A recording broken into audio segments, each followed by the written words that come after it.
Hi everyone, you are watching Renel Tech Studio. It's been a while since I uploaded my last video, so this is what happens to my PC. Even my hair got long. This is not a horror film, it's just that my PC is not clean for months. This is my main rig. This is where I surf the net, edit, game, and do computer stuff. I built it on December of 2018. It is not new, but still, it serves its purpose efficiently. Now let's clean this PC, identify the components, and show you what can it do. Switch.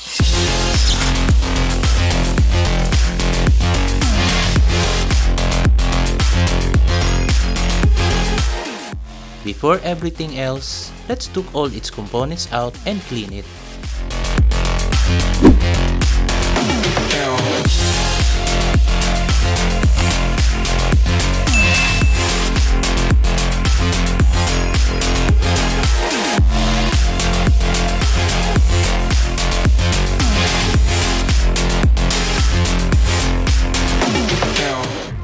Now let's identify the components.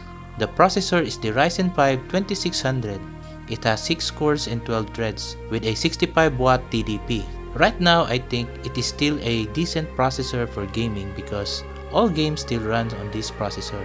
In productivity, which is the main purpose of this build, this processor is still capable and do its purpose. I did not use the Wraith Stealth cooler that comes with the Ryzen processor. I go with the T20 CPU cooler from Cooler Master. I choose this for aesthetic purposes only. I think the cooling performance is the same with the Wraith Stealth cooler based on what I observed on the other builds that I made. Anyway, I will upload that video someday. Now let's go to the motherboard. The motherboard is the Asus TUF B450 Plus Gaming. There is a lot of detailed review on this motherboard, so I will just point out the useful features that I think. 6 SATA ports, it has 4 RAM slots and M.2 slot. The RAM of this PC is the T-Force Delta TUF Edition, 2x8 in total of 16 gigs at 3200 MHz from Team Group. If you are curious why I go with Team Group, it's obvious. It's for aesthetics to coordinate with the TUF motherboard. Let's go to the storage drives. I got 2 SSD in this system. One is the 240GB WD Green M.2 SSD where my operating system and programs are installed, and 240GB of SATA SSD from Ramsta, mostly used for cache drive. I also got 2 1TB 7200 RPM hard disk drive from Seagate. Well, these are only used for file storage and game installs. The power supply of this system is the MWE White 500 watts with 80 plus ratings from Cooler Master. What I like about this power supply is that even though it is not fully modular, it has black cables which is very slick looking compared to the ketchup and mustard kind of power supplies. To house this PC is Segutep Halo 7. It's not a very good case when it comes to airflow, but on the aesthetic side, well, it has some edge. And this case is not looking great if you don't have LED fans, so I bought 8 cheap just to look cool and also cools the system. Now last but not the least, the graphics card. It is the GTX 1060 6GB from Asus. I bought this second hand for a good deal at 8,900 pesos or about $190 US. I felt lucky purchasing it because it was slightly used, only used for almost a year with a box and receipt. No gaming and even mining because it is only used for productivity like video and photo editing. That's what the previous owner told me. And also, I attest to that because in almost 3 years using it, it never reached over 80 degrees Celsius GPU temp on heavy gaming on a hot days here in the Philippines. Now let's assemble back this PC.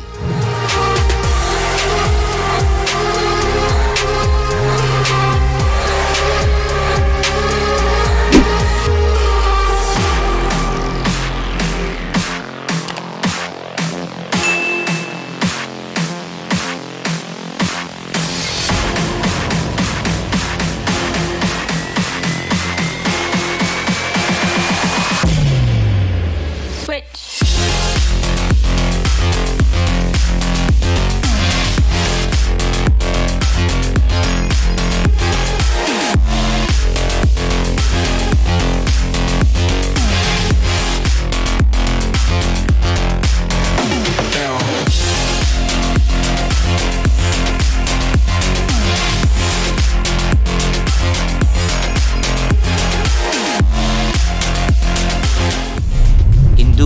productivity stuff in this system. When talking about video editing using Adobe Premiere, brushing and playback is satisfyingly enough to my needs, and it can render a 10-minute video at 1080p for 10 to 15 minutes depending on the effects added. The factors that really makes this system perform that good is the 6 cores and 12 threads of the Ryzen 5 2600, the 16 gigs of RAM in total running in dual channel, and the GPU, which is the GTX 1060, which has 1280 CUDA cores and 6 GB of VRAM, which is very helpful especially in editing raw photos in Adobe Lightroom and rendering videos in Premiere.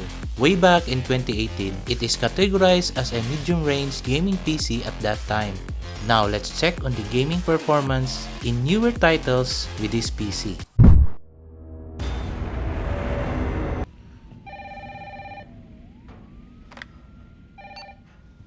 Hello? Jill, are you okay?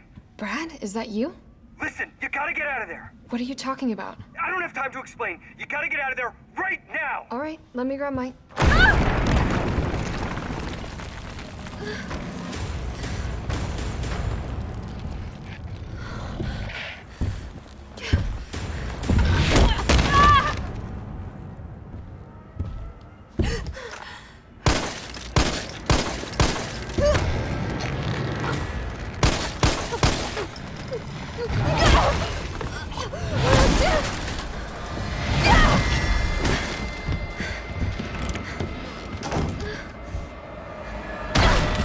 What the hell is that thing?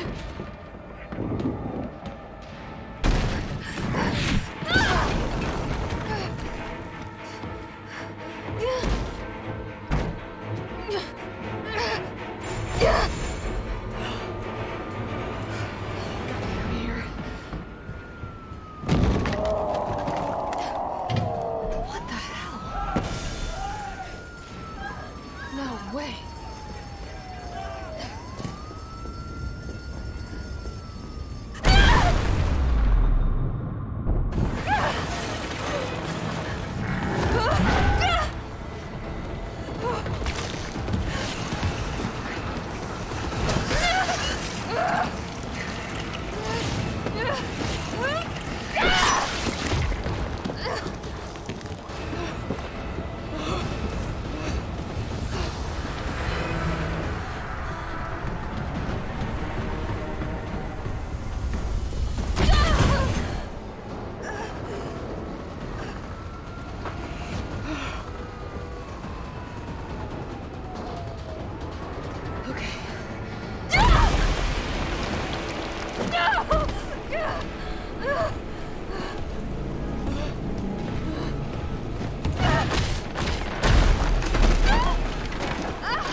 Now we see this system performs. It can still game in newer titles and perform satisfyingly in productivity. For budget gamers, this system is still a good setup, and for productivity users like me, we can still be productive in this setup. But if you are thinking for the future, go for the 32 gigs of RAM because I have hard time sometimes in After Effects if I use heavy effects, and recommended in 4K video editing. Also go for the Ryzen 5 3600 because it is the recommended in 4K editing. Anyway, if the availability of AMD CPU is good and RAM prices will go down, that's what I plan to upgrade this system with. Well, that's all for now. Thank you for watching.